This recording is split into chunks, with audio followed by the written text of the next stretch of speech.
ಎಲ್ಲದರ ನಡುವೆ ರಾಜ್ಯ ಕಾಂಗ್ರೆಸ್ನಲ್ಲಿ ಸಿಎಂ ಡಿಸಿಎಂ ವಿವಾದ ಅಂತಕ್ಕಂಥದ್ದು ತಣ್ಣಗಾಗೋ ಲಕ್ಷಣಗಳು ಕಂಡು ಬರ್ತಾ ಇಲ್ಲ. ಡಿಸಿಎಂ ಡಿಕೆ ಶಿವಕುಮಾರ್ ಮತ್ತೆ ಖಡಕ್ ವಾರ್ನಿಂಗ್ ಕೊಟ್ಟಿದ್ದಾರೆ.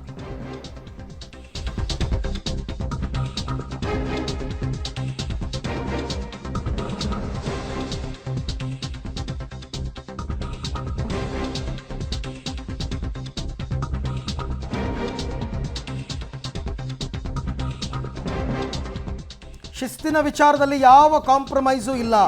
ಸಮಯ ಎಲ್ಲದಕ್ಕೂ ಉತ್ತರ ಕೊಡುತ್ತೆ.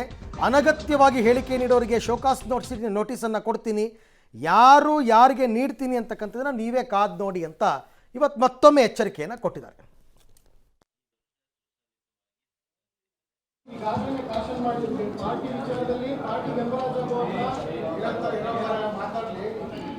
Time will answer for everything. Show cause notice issue ಮಾಡ್ತಾ ಇದ್ದೀನಿ. ನಾನು ಯಾರಿಗೆ ಮಾಡಬೇಕು ಆಮೇಲೆ ನೋಡಿ, ಶೋಕಾಸ್ ಯಾರಿಗೆ ಇಶ್ಯೂ ಮಾಡ್ತೀನಿ ಅಂತ ಆಮೇಲೆ ನೀವು ನೋಡಿ.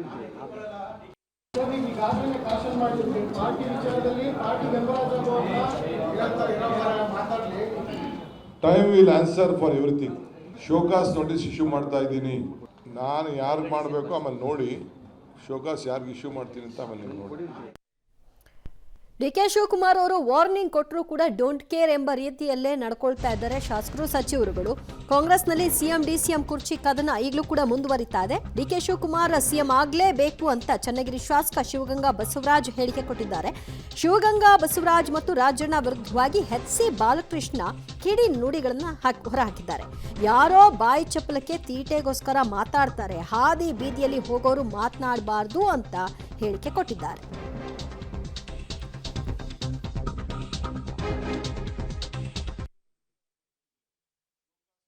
ಅದೇ ಕಾರಣಕ್ಕೂ ಒಂದೇ ಒಂದು ಡಿಸಿಎಂ ಕೇಳಿದರೆ ನಾವು ಮುಖ್ಯಮಂತ್ರಿ ಕೇಳಿದ್ರೆ ಅದು ಬಿಟ್ಟರೆ ಇನ್ನೇನು ಗೊಂದಲ ಇಲ್ಲ. 5 ವರ್ಷ ಸುಸಂಹಿತವಾಗಿ ಸರ್ಕಾರ ನಡೀತದೆ, ಕಾಂಗ್ರೆಸ್ ಸರ್ಕಾರ ಅಧಿಕಾರ ನಡೆಯುತ್ತೆ. ಇವರೇ ಇರ್ತಾರೆ ಮುಖ್ಯಮಂತ್ರಿ ಸಿದ್ದರಾಮಯ್ಯನವರು ಇರ್ತಾರೆ. ಮುಖ್ಯಮಂತ್ರಿ ಸಿದ್ದರಾಮಯ್ಯ ಸಾಹೇಬರು ಇದ್ದಾರೆ, ತದನಂತರ ಡಿಕೆ ಶಿವಕುಮಾರ್ ಸಾಹೇಬರು ಮುಖ್ಯಮಂತ್ರಿ ಆಗ್ತಾರೆ. 9 ವರ್ಷ ಹಾಗೆ ಆಗ್ತದೆ. ಸಾಮಾನ್ಯವಾಗಿ ಅವ್ರಿಗೆ 3 ಡಿಸಿಎಂ 2 ಡಿಸಿಎಂ ಆಗ್ಬೋದು, 1 ಡಜನ್ ಡಿಸಿಎಂ ಕೊಡಿ ಅವರಿಗೆ, ಒಂದೇನು ಅಭ್ಯಂತರ ಇಲ್ಲ. ಅದೇ ಡಿಕೆ ಶಿವಕುಮಾರ್ ಸಾಹೇಬ್ ಅದು ಅಪ್ರಸ್ತುತ. ಸುಮ್ಮನೆ ಯಾರೋ ತಮ್ಮ ಬಾಯಿ ಚಪ್ಪಲಕ್ಕೆ ತಮ್ಮ ತೀಟೆಗೋಸ್ಕರ ಮಾತಾಡ್ತಕ್ಕಂಥ ಮಾತು. ಬದಲಾವಣೆ ಆಗೋದು, ಸನ್ಮಾನ್ಯ ಡಿಕೆ ಶಿವಕುಮಾರ್ ಮುಂದೆ ಮುಖ್ಯಮಂತ್ರಿ ಆಗ್ತಕ್ಕಂಥದ್ದು ಅದೆಲ್ಲ ಕೂಡ ಹೈಕಮಾಂಡ್ ತೀರ್ಮಾನ ಮಾಡ್ತದೆ.